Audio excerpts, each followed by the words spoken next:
Assalamualaikum dan salam muhibah. Telah banyak kita bicarakan tentang agenda sejahtera dan hakikatnya kita tidak boleh memisahkan institusi-institusi agama di dalam agenda kesejahteraan ini. Hari ini kita melihat bagaimanakah masjid sebagai sebuah institusi yang integral di dalam hidup bermasyarakat, bukan hanya semata-mata untuk kelompok Islam, kerana hakikatnya sejarah di sebalik penubuhan masjid itu adalah merupakan focal point kepada pengembangan institusi masyarakat itu sendiri. Bila mana dibukanya Madinah sewaktu penghijrahan Rasulullah SAW, masjidlah merupakan institusi pemersatu dan focal point aktivisme masyarakat. Hari ini kita melihat bagaimana dalam seni bina UIA itu sendiri, ianya telah dihayati dengan reka bentuk UIA itu sendiri, di mana masjid diletakkan di tengah-tengah dan kemudian cabang-cabangnya barulah meliputi kuliah dan fakulti ataupun disebut sebagai kuliah dan juga jabatan-jabatan yang telah pun diwujudkan. Namun hari ini kita bukan hanya ingin bercakap soal fungsi masjid itu, tetapi ingin menyelami beberapa program yang mungkin telah pun dimajukan oleh pelbagai pihak. Kami bawa dua panel pada kali ini untuk berbicara tentang ini, dan untuk kita menghayati bagaimana hakikatnya masjid itu harus diberikan impetus, rangsangan, dorongan baru agar ia berfungsi lebih daripada sekadar pusat untuk kita mengerjakan ibadah secara berjamaah, kerana ingin mengembalikan fungsinya sebagai focal point masyarakat. Kami bawakan dua tetamu pada waktu ini, iaitu yang pertama Dr. Majdan Alias dari Jabatan Usuluddin dan Perbandingan Agama, Islamic Review Knowledge and Human Sciences, Universiti Islam Antarabangsa. Assalamualaikum Doktor, apa khabar? Waalaikumsalam warahmatullahi wabarakatuh. Terima kasih. Terima kasih kerana menyertai kami pada waktu ini, dan juga saya bawakan Saudara Hud Haji Sulaiman. Ini rakan lama saya, pengurusi MISA, Malaysian Institute of Sustainable Agriculture. Apa khabar Hud? Assalamualaikum. Khabar baik, alhamdulillah. Ya. Biasalah bila work from home ni, itulah realitinya kan. Ya. Ada teman-teman saya kadang-kadang tu dua mesyuarat berjalan serentak. Tapi itu realiti je lah. Kita menjadi semakin multitask. Okey, nanti kita akan cuba mengenali lebih lanjut tentang MISA ini. Tapi kalau saya memulakan tadi, saya nak mulakan dengan Dr. Majdan ya.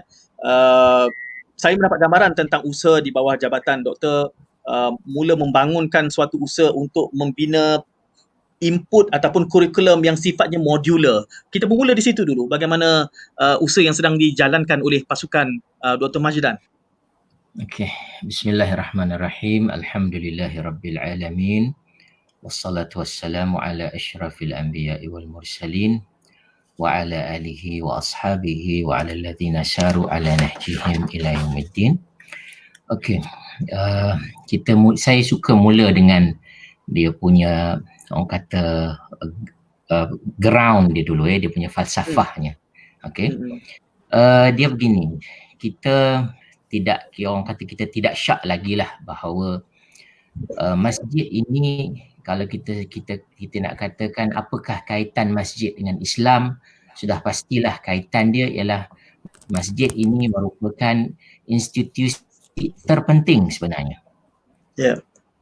Okey, dalam Islam bila kita lihat kepada hijrah Rasulullah sallallahu alaihi wasallam, dan semua orang tahu dan semua maklumat yang semua orang saya rasa ketahui benda ini, ialah baginda telah membina masjid.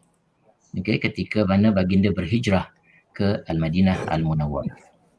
Dan kalau kita tengok di sini juga ialah dalam Islam, tempat berkumpulnya umat Islam itu, yang kita katakan tempat sembahyang, tempat solat, tempat kita berkumpul itu namanya masjid. Namanya masjid. Apa maksud masjid ini dari sudut bahasa Arabnya? Minta maaf sekejap ya, Syekh Syed Munawar.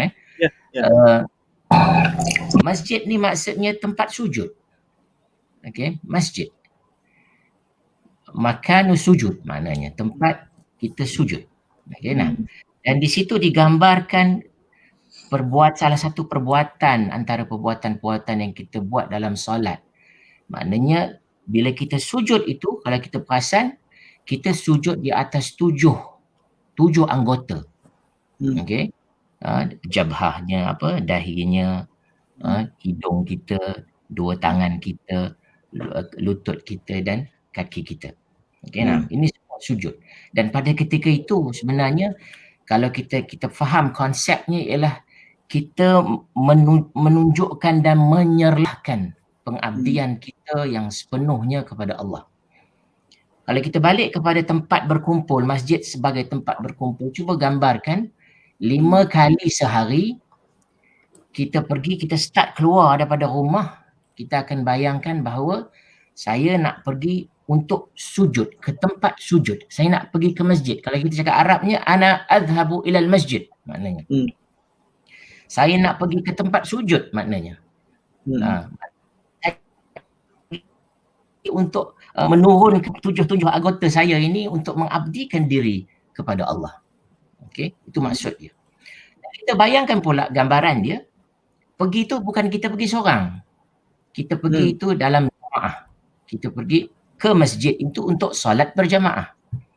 Dan maknanya di sini kita menggambarkan seluruh masyarakat, semua orang anggota dalam masyarakat itu pergi menuju ke satu tempat berkumpul untuk menunjukkan pengabdian diri mereka kepada Allah Subhanahu Wa Taala. Okay. So itu dia punya konsep yang nombor 1, yang pertama yang kita kena faham di situ. Okay. Jadi bila kita sebut apakah peranan masjid, okay, sudah pastilah dia mesti dikaitkan dengan konsep masjid dan konsep sujud ini. Maknanya kita mengabdikan diri kita kepada Allah Subhanahu Wa Taala dalam bentuk berjamaah, dalam bentuk beramai-ramai, dan dalam bacaan-bacaan solat kita tu pun kalau kita tengok, kita lihat kita bukan berdoa untuk diri kita sendiri saja. Kita akan kata ihdinas siratal mustaqim. Kita akan kata iyyaka na'budu wa iyyaka nasta'in. Kepadamu kami menyembah. Kami, bukan saya. Na'budu, kami, ramai-ramai. Wa iyyaka nasta'in, kami memohon pertolongan. Begitu juga ihdinas siratal mustaqim, tunjukkan kami jalan yang lurus. Kami, bukan saya. Maknanya di situ peranan masjid ini, kalau kita tengok dalam perbuatan solat kita, perbuatan kita pergi ke masjid itu sendiri menunjukkan bahawa pentingnya institusi ini menjadi institusi yang melihat kepada kepentingan masyarakat secara umum. Semua orang. Jadi di situ kalau kita fikirkan, maknanya peranan kita sebagai orang Islam mestilah sentiasa kita memikirkan bagaimana kita nak membangunkan institusi masjid ini. Bagaimana kita nak menjadikan masjid ini dapat memberikan impact yang paling banyak, yang paling baik untuk masyarakat. Bukan untuk diri kita saja, tapi untuk semua. Okey. Disebabkan kerana itu, kami di Universiti Islam Antarabangsa ini, kami ada, kita akan panggil dia flagship. Okay? Flagship. Dan nama flagship ini ialah Mosque in Post-Materialistic Era Flagship. Okay. Dan dalam flagship ini kita memikirkan bagaimana kita nak menjalankan kerja-kerja kajian yang berkaitan dengan membangunkan institusi masjid. Okay. Of course bila kita sebut nak membangunkan institusi masjid ini, banyak kerja-kerja yang perlu dilakukan. Jadi benda fokus yang pertama sekarang ni dalam gerak kerja kami ialah kami nak tersangkut-sangkut sedikit. Mulanya hari tu sebenarnya kalau kita nak tengok steps. Gitu ya. Okey, boleh. Sekarang dah baik. Silakan. Boleh dengar ya? Boleh, teruskan. Boleh, sekarang okey. Kita mulakan hari tu dengan sebenarnya dengan usaha untuk melihat kepada pengajian-pengajian masjid-masjid daerah Gombak. Kita nak buat pengajian-pengajian masjid bila nak dikaji, sebenarnya kita mestilah dapat kelulusan. Kelulusan ni daripada pihak JAIS, Jabatan Agama Islam Selangor. Okay, nah. Kami dah lakukan, antara benda yang kita lakukan ialah pertama sekali kita nak dengar dulu apakah respon daripada orang-orang yang datang masjid. Orang datang masjid, apakah pandangan mereka terhadap kurikulum masjid, suka ke tak suka, okey, atau adakah cadangan-cadangan mereka terhadap penambah yang perlu dilakukan dalam pengajian-pengajian masjid ini. So of course banyaklah yang kita dengar kan. Okey. Dan dari situ baru kita fikir cuba untuk rangkakan bagaimana modul perlu dilakukan. Okey. Disebabkan kerana nampaknya bila kita present kepada pihak JAIZ untuk lakukan orang kata development untuk modul ini, mereka mencadangkan kita tak boleh stop dekat Gombak, dia kata. So mereka minta supaya perluaskan lagi kajian ini untuk merangkumi pengajian-pengajian di seluruh masjid-masjid daerah negeri Selangor. Okay. Sekarang ni alhamdulillah kita pun tengah lakukan tu, tapi nampaknya COVID ni dia ada jelas juga masalah sikit kan, bila kita tak boleh jumpa audience. Kadang kita nak pergi ke misalnya masjid-masjid dekat Hulu Selangor misalnya, Sabak Pernam, ada kadang-kadang yang jauh-jauh ni, kalau kita nak expect nak buat pertemuan melalui maya macam ni, rasanya susah juga. Ya, Doktor, saya tersangkut-sangkut sedikit di situ. Saya beralih kepada saudara Hud terlebih dahulu. Nanti saya akan kembali bersama Doktor untuk memberikan sedikit kelegaan kepada di hujung-hujung tu banyak yang tersangkut. Menariknya kita bercakap soal citra masjid, tetapi kita juga bersama pengurusi MISA ni, Malaysian Institute of Sustainable Agriculture ni. Saya difahamkan MISA ada projeknya bersama dengan masjid yang sudah diusahakan. Tetapi oleh kerana namanya ada A di situ, agriculture tu, menarik juga untuk kita kongsi di sini apa kaitnya antara agriculture dengan masjid dan surau. Saudara Hud. Terima kasih saudara Syed. Sebenarnya saya cerita sikit pasal MISA lah. Malaysian Institute Sustainable Agriculture adalah sebuah yayasan yang memfokuskan gerak kerja untuk mendidik masyarakat dan mengenai pertanian yang berkelanjutan, pertanian yang baik untuk kesihatan masyarakat, menghasilkan tanaman-tanaman yang bukan sahaja bernutrisi tinggi, tapi dia boleh dilakukan oleh masyarakat itu sendiri. Sebab tu kita banyak program-program dengan masyarakat untuk mengajar mereka bagaimana nak bertanam secara yang betul, kerana semua orang nak bertanam, terutamanya dalam keadaan COVID sekarang ni. Semua nak bertanam, tapi bagaimana nak bertanam dengan ilmu dengan cara yang betul. Sebab tu kita perlu ada ilmu. Nanti orang cakap tangan saya panas, tangan saya sejuk, jadi itu tidak ada mitos yang itu sebenarnya mitos ya. Sebenarnya ilmu, kita perlu ada ilmu bagaimana nak bertanam dengan cara yang betul. Terutamanya kalau kita nak bertanam untuk menghasilkan tanaman makanan yang kita nak makan, makanan yang terbaik ya, bukan menggunakan racun dan baja kimia. Jadi kita macam mana kita nak menghasilkan tanaman makanan yang baik tanpa kita ada ilmu. Jadi ilmu tu sangat penting. Itu yang MISA cuba bawa kepada masyarakat, untuk perlu ada ilmu. Kita lakukan training, kita lakukan berbagai-bagai practical training kepada masyarakat untuk bagaimana kita nak bawa masyarakat penghasilan makanan itu sendiri. Apabila dikaitkan MISA dengan topik kita pada hari ini, Saudara Hud, citra masjid ni, saya jangkakan ada projek yang dilakukan bersama bersekali dengan surau dan masjid barangkali. Alhamdulillah, pada November yang lalu di surau taman saya ni, Taman Mutiara Gombak, kami telah mula bertanam. Kami ada kebun organik komuniti Surau Al-Mu'min di sini. Tujuan utamanya adalah bagaimana kita hendak membawa masyarakat Kariah masjid dan surau ini menghasilkan makanan mereka sendiri, terutama macam dalam keadaan COVID sekarang ni.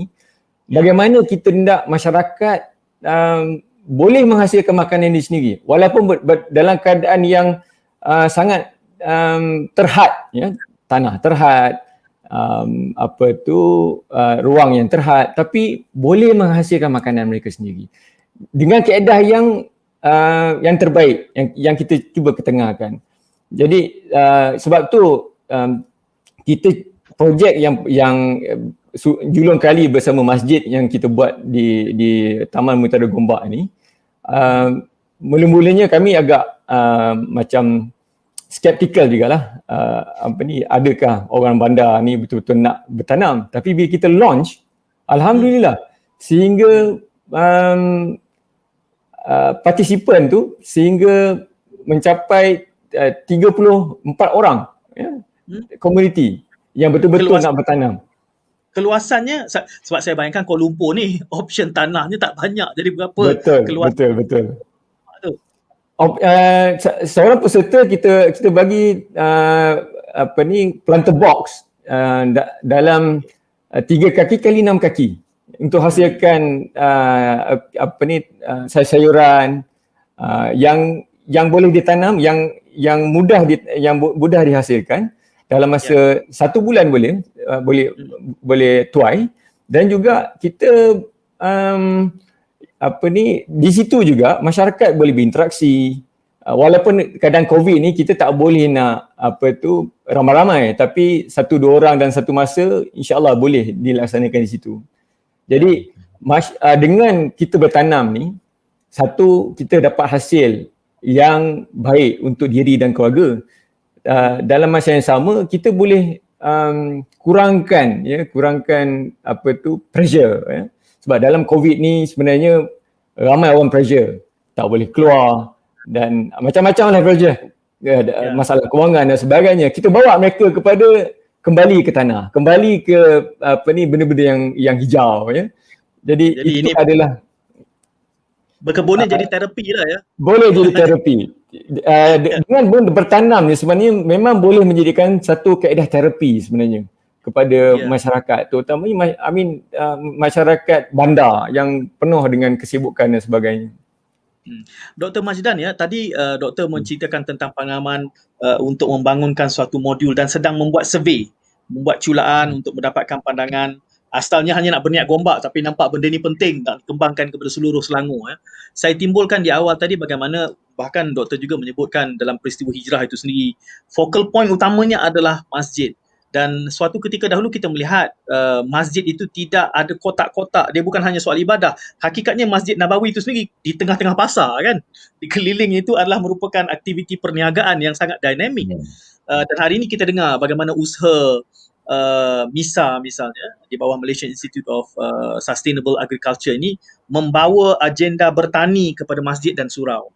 Jadi saya yakin kita tidak exhaustif di dalam option program, option modul, option kandungan yang boleh kita terapkan.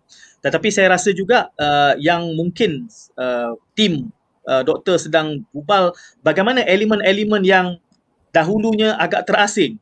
Jarang-jarang kita dengar misalnya masjid dengan perniagaan. Tapi sekarang saya tengok di dalam masjid sudah ada koperasi. Hari ini kita dengar masjid dan agriculture. Jadi tidak ada halangan untuk kita sebenarnya membina semula fungsi masjid itu sebagai organ kemasyarakatan. Saya nak minta doktor untuk mengulas sedikit begitu dalam konteks membangunkan modul yang Dr. Majdan sebutkan tadi. Saya harap tidak terganggu internet kita. Terganggu lagi nampaknya. Dr. Majdan, kita bagi sedikit masa.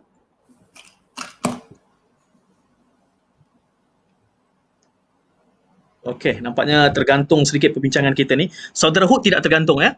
Okey, alhamdulillah. Okey, mungkin Dr. Majdan sudah terkeluar. Kita akan nantikan Dr. Majdan akan masuk semula. Di dalam perbincangan kami di sini, Saudara Hud, ya, pernah kita perkenalkan tentang permaculture yang cuba dibangunkan di Taman Tun Dr. Ismail itu. Dan itu sangat menarik kerana di dalam ruang yang sangat limited, yang sangat terhad, sebenarnya produksinya sangat memberangsangkan. Jadi kalau di dalam apa disebut tadi, box, apa istilahnya tadi? Planter box. Planter box itu adalah tempat yang kita nak tanam lah. Ya. Jadi gambarannya tadi saiznya agak sederhana, 3x6. Ya, jadi apa produksi, apa yang boleh diusahakan dalam planter box yang limited itu? Kalau saya boleh share dia punya gambar tu, dalam ni saya ingat ada lebih baik. Okey, kalau ada share screen, ya. Sekejap ya. Doktor kembali, ya. Sebentar doktor, ya. Tadi terputus kita. Minta maaf. Ya. Memang itulah bila work from home ni, itulah realiti dia doktor. Nampak tak apa-apa dan skrin? Okay. Kita kongsi ya sini. Boleh enlarge kan Saudara Hud? Enlarge ya, Full sebab screen. Full screen, okay. Nampak ya? Bersama ya, boleh. Okey, ini adalah MISA. MISA training center kami di Gombak. Ini adalah program-program kami di seluruh Malaysia. Ini adalah di Kampung Jelinto, di Gopeng, bersama masyarakat di sana. Ini di sekolah di Gombak. Kita bimbing murid-murid sekolah bagaimana nak bertanam secara organik. Yang ni di Cerakah Jaya, di Shah Alam, bagaimana kita bimbing sudut rumah untuk bertanam di sekitar rumah secara organik. Ini kita bersama dengan petani Pantai Timur, Pantai Selangor untuk menghasilkan keledai organik ya di sana. Ini adalah kaedah aquaponik di mana kita gunakan jika di bandar kita gunakan kaedah urban farming ya, di mana kita gunakan ikan dan tangki tu ada ikan, kita di atas tu kita bertanam. Kalau kita tengok sayur salad yang ada di atas tu sangat subur ya. Hanya menggunakan baja daripada air ikan saja. Kita tak perlu lagi siram-siram. Kita jadi tak perlu lagi di dalam basin di bawah tu ada ikan. Ya, di dalam tangki biru tu ada ikan dan air daripada ikan tu kita tapis dan kita tukarkan kandungan yang ada daripada hasil buangan ikan tu kepada nutrien yang tumbuh-tumbuhan sayuran boleh terima dan dia boleh hasilkan tanaman makanan yang sangat baik untuk kita makan. Ya, saya boleh membayangkan. Ini program-program aquaponik di sekolah-sekolah di seluruh Malaysia. Ini adalah contoh untuk komuniti aquaponik. Dia satu aquaponik yang agak besar, 20 kaki kali 15 kaki. Dia boleh menghasilkan sampai 300 hingga 500 sayur dalam satu masa. Okey. Ini ada kilogram. Ya, 300 bukan 1 kilogram. 300 jenis. Ya, ataupun 300 sayur. Satu sayur tu dalam 100 gram macam tu. Okey, baik. Yang ni kita modify container. Ini semua urban farming. Program kita di Petaling Jaya. Kita tukarkan sea freight container kepada aquaponik set. Dalam kontainer kita belikan, atas kontainer kita beli ni. Tapi nampaknya macam naik di atas kontainer tu. Ya, di atas tu perlu naik di atas untuk bertanam. Yang nampak ikan tu, tangki tu berada di dalam kontainer. Okey. Ini menarik kerana apabila sudah dibawa agenda ni kepada masjid, ia kembali menjadikan fungsi masjid. Dan menariknya doktor ya, kerana pendekatan yang cuba dibawakan oleh MISA ini juga compatible dengan realiti hidup bandar, urban setting kita. Dan saya kira kebetulan UAE juga benar-benar letak di bandar dan memperkenalkan modul yang doktor sebutkan itu tadi di dalam realiti Selangor. Sebab Selangor ni hampir dah tak ada kampung dah. Melainkan yang dah di tepi-tepi nak sempadan dengan diri lain. Yang lain semua dah jadi macam bandar ataupun sub bandar. Jadi bila doktor tadi membicarakan tentang modul, apakah juga mempertimbangkan elemen-elemen seperti kita gambarkan hari ini soal aquaponik, agriculture, apa yang kerangka besar di dalam modul yang Dr. Majdan bangunkan. Ya, betul. Mudah-mudahan tidak terganggu kali ini. Ya, terima kasih. InsyaAllah. Okey. Sebenarnya memang perkara yang oleh Encik Hud ni tadi memang very much related sebenarnya. Sangat-sangat dengan cita-cita kami apa yang ni nak buat, tim UIA ni nak buat. Cuma yang bahagian ini kita panggil dia yang kita letak dalam modul ni, kita panggil kemahiran hidup. Okey, modul dengan kemahiran hidup. Okey, yang mana antara benda-benda yang bakal kita masukkan dalam kemahiran hidup ni ialah melihat kepada masalah pengurusan keuangan misalnya. Okay. Begitu juga entrepreneurship, okay, keusahawanan, okay, dan isu bertani ni, cara nak bertani ni sebenarnya boleh kita letakkan sebagai salah satu modul, dan mungkin kalau ada peluang nanti kita kena kerjasama dengan Cik Hud, InsyaAllah boleh. untuk kita buat di seluruh masjid-masjid di Selangor. Saya rasa Allah, macam yang saya nampak dalam apa nama tu slide tadi tu, sambutan orang cukup bagus sebenarnya. Dia kadang-kadang benda ni mungkin kita orang bandar ni sibuk dengan berbagai urusan, tapi orang bandar ni sebenarnya mereka suka explore. Ya. Dia pun tak nak mencari kehijauan, tiba-tiba dah ada kebun dalam masjid dia. Dan itu sebenarnya yang menariknya di sini, sebab kita letakkan dia masjid sebagai center di sini, dan sebenarnya tak lari jauh. Kerana apa, dia kalau kita tengok dalam apa nama ni pemikiran Islam sebenarnya, kalau menariknya, pekebun ni dalam bahasa Arab dia panggil falah. Falah ni maknanya orang yang berjaya. Ya, betul. Hayya 'alal falah. Hayya 'alal falah. Itu dalam azan kan, hayya 'alal falah, mari menuju kejayaan. Dan menarik pula, pekebun ni dalam bahasa Arabnya namanya falah, orang yang berjaya. Kenapa dia berjaya? Kerana dia orang berkebun ni sudah pastilah bila dia melihat benda tu mula dengan seed tu pada peringkat benih tu, dia rasa lambat benda tu sebenarnya nak tumbuh, nak membesar, nak dapat hasil, nak tuai. Tapi at the moment dia dapat tuai, di situ mestilah hati petani-petani ni cukup seronok tengok. Okay, tanam itu tu dah berubah bentuk sehingga kan boleh memberi manfaat kepada dia. Okay, dan sebenarnya satu mukjizat yang menarik, yang kalau kita tengok ayat-ayat Quran banyak menceritakan perkara ini, yang mana sebenarnya dia, kalau kita dalami isu ini, sebenarnya dia bukan sahaja boleh memberikan kita impact dari sudut orang kata makanan yang bersih, makanan yang baik, okay, makanan yang berkhasiat, bukan itu saja, tetapi sebenarnya dia boleh memberikan impact kepada keimanan. Okay, sebab kita tahu bahawa manusia dengan kemampuan dia sendiri, dia tidak boleh mengubahkan benih itu kepada pokok. Iaitu mesti ada campur tangan daripada Tuhan, mesti Tuhan yang melakukannya. Konsep yang Doktor, kalau boleh saya menarik sedikit perbincangan ini kepada elemen tadi apabila doktor katakan sedang dibuat survey untuk mendapatkan pandangan balas daripada masjid, saya kira apa yang, kalau dari segi idealismenya, saya menggambarkan usaha doktor untuk membangunkan suatu semacam kurikulum yang menyeluruh kepada masjid itu sesuatu yang sangat besar dan sangat penting saya kira. Tetapi kita sudah dibatasi oleh persepsi-persepsi tentang fungsi masjid yang tradisional itu.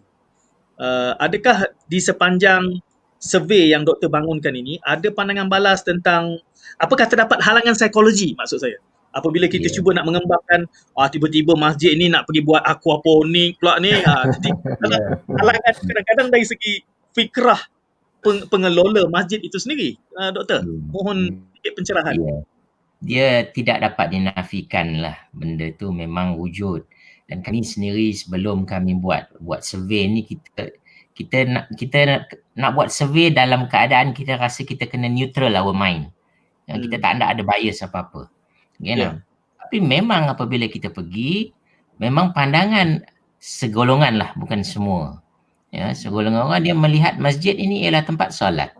Masjid ini ialah tempat benda-benda yang berkaitan dengan mandi mayat, berkaitan cuma dengan even yang modul-modul pengajaran tu, kalau nak benda-benda yang very, kalau kita bagi quote unquote-nya traditional lah, dia tak boleh benda tu nak, orang kata nak relatekan dengan contemporary punya situation ni, kadang-kadang susah sikit.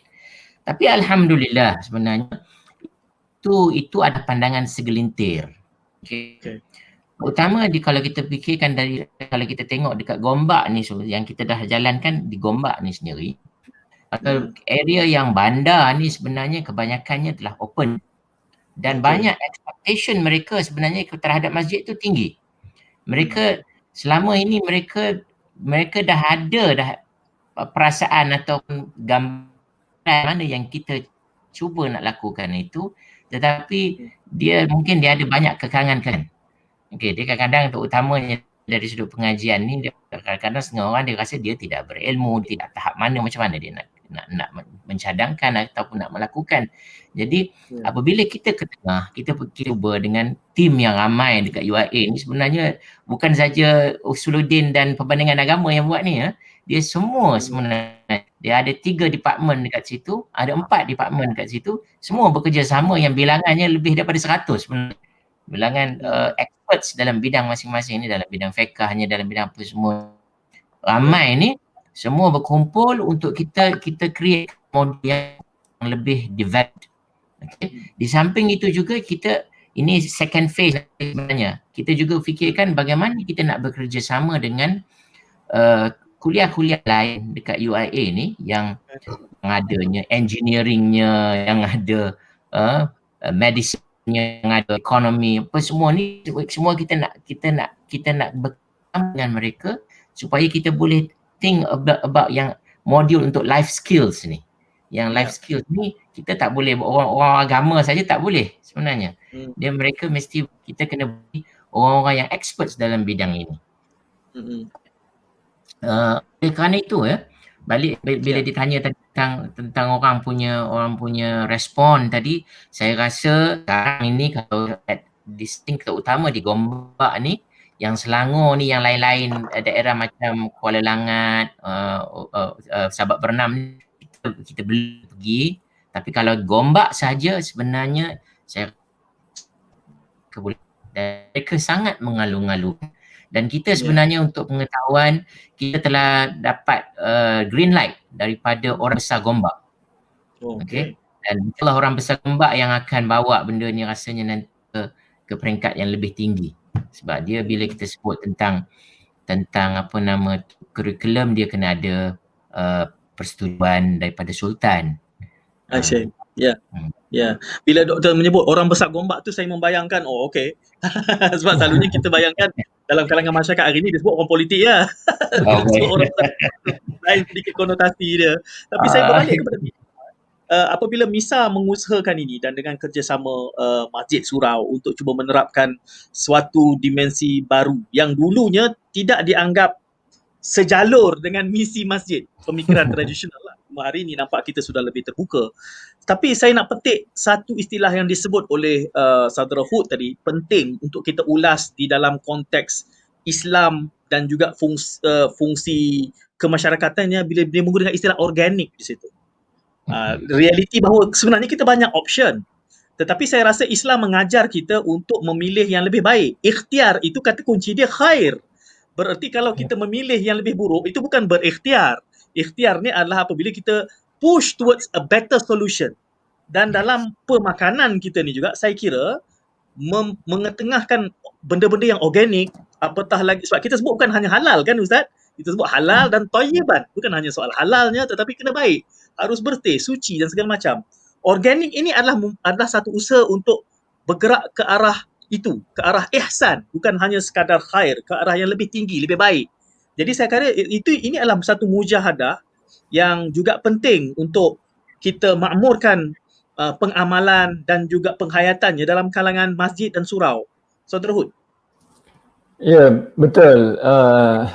Saudara Syed. Sebenarnya kalau kita lihat makanan yang ada di pasaran sekarang ni, terutamanya sayur-sayuran yang kita makan hari-hari, sebenarnya kalau diperiksa betul-betul, sebahagian besarnya adalah menggunakan racun dan baja kimia.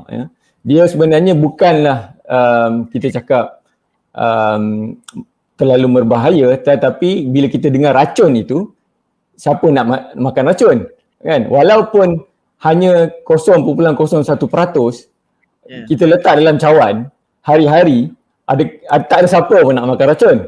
Jadi sebab itu kita mengenekahkan tanaman secara organik tanpa menggunakan racun dan baja kimia supaya kita boleh hasilkan tanaman makanan yang halal dan thayyiban.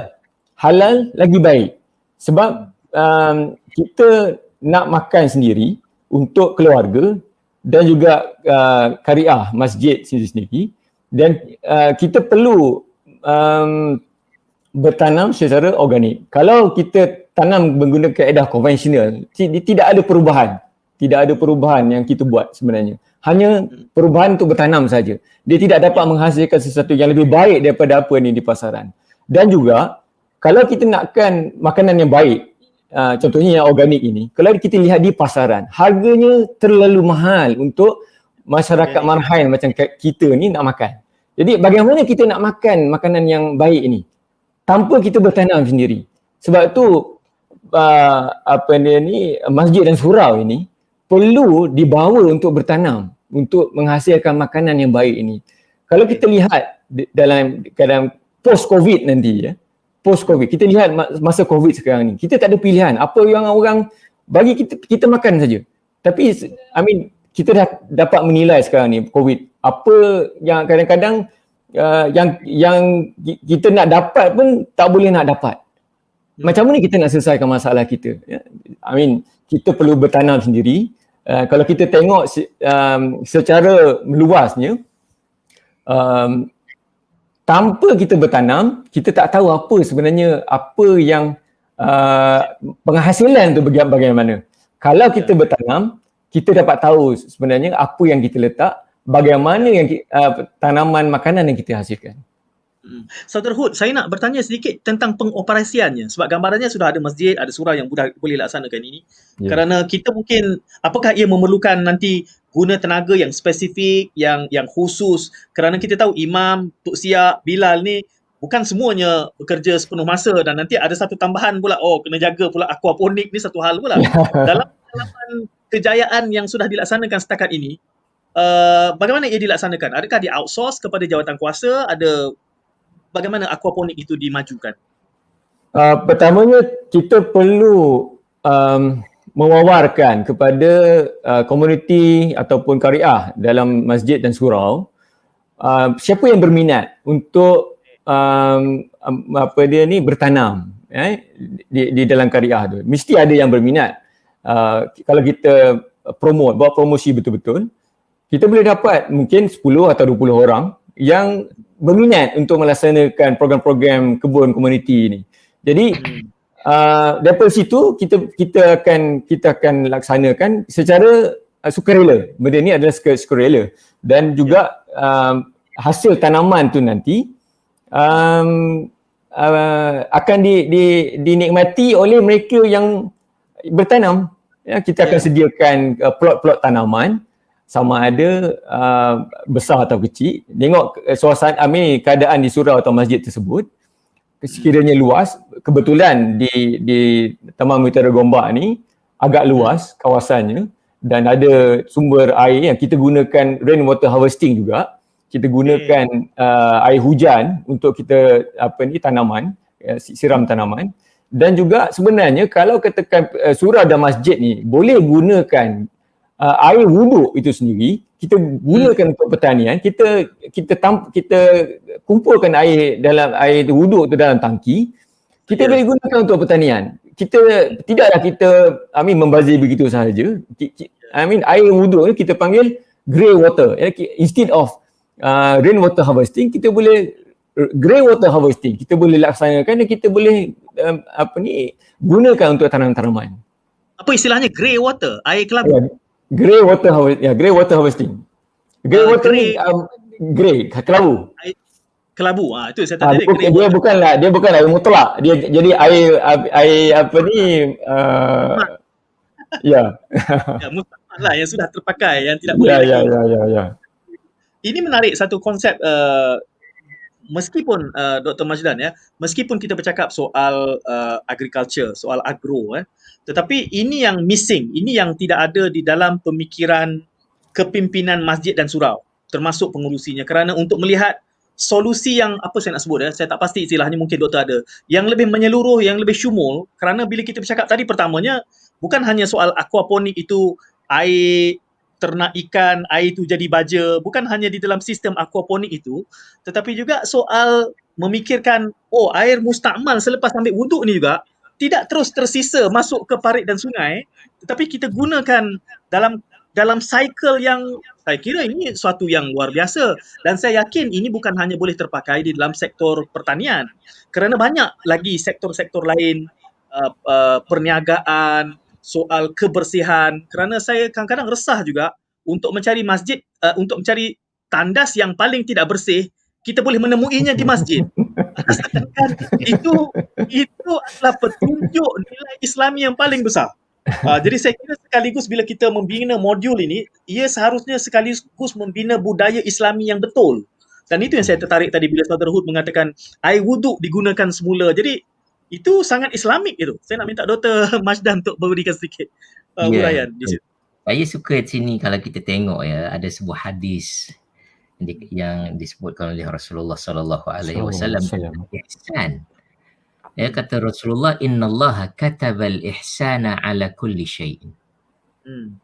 Nah.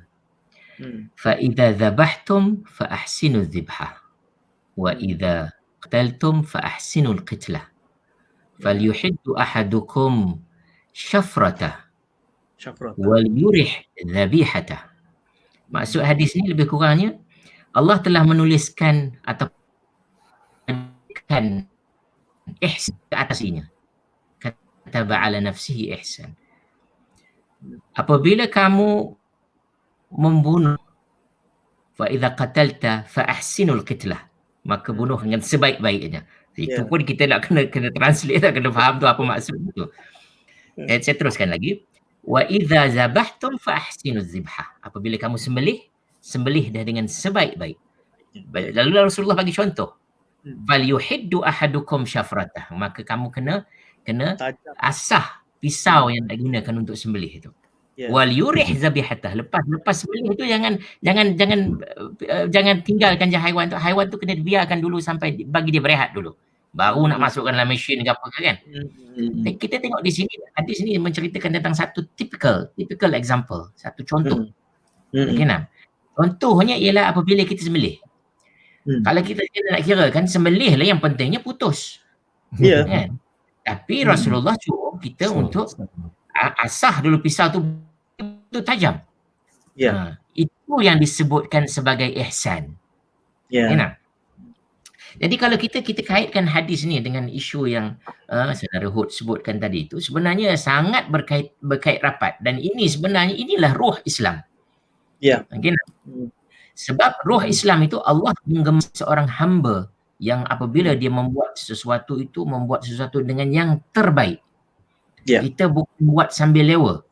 Dia sebenarnya untuk kita lakukan ini, kalau kita cakap pasal ahli jawatan kuasa masjid ataupun orang-orang yang ada tugasnya di masjid-masjid ini, mereka mestilah mempunyai sentiasa ada sifat terbuka dan boleh berbincang dengan pakar-pakar dalam bidang yang berbeza-beza. Kita mesti ada sifat itu. Mungkin sebagai manusia dia mesti ada kekurangan. Dan di sinilah pentingnya, itulah sifat jamaah, itulah peranan masjid. Kita berkumpul untuk kita gembelingkan, untuk kita bersama-sama fikir. Masing-masing mempunyai kepakaran yang berbeza-beza. Okey, yang nak memastikan bahawa output kita nanti output yang fulfill, yang memenuhi kehendak ihsan ini tadi. Jadi oleh kerana itu, kalau kita fikirkan sebenarnya masjid ini dia tidak mungkin berhenti dia punya gerak kerja, dia tak ada berhenti, dia keep on developing, dia akan terus berterusan. Manusia berubah, dia juga perlu berubah. Manusia mencapai orang kata berbagai-bagai pencapaian, dia juga perlu berbagai pencapaian. Malah dia sebenarnya perlu menjadi leading sebenarnya dalam aspek ini. Dr. Majdan, soalan terakhir saya, kita pun menjelang pada minit yang terakhir dalam segmen ini. Cabarannya adalah tadi digambarkan PKP ini dengan darurat segala macam, maka modul ini mungkin agak sedikit terhambat ya. Tetapi building block-nya nanti bila sudah mula kencang nak bergerak, nak berlari balik ni, apakah building blocks, langkah-langkah selanjutnya di bawah kepimpinan jabatan doktor, apa yang akan dilakukan? InsyaAllah kita sekarang ni kita sedang prepare modul itu. Okey, yang modul yang mula-mula ini kita khaskan untuk pengajian. Okey, pengajian kita panggil pengajian untuk peringkat dewasa dan peringkat remaja.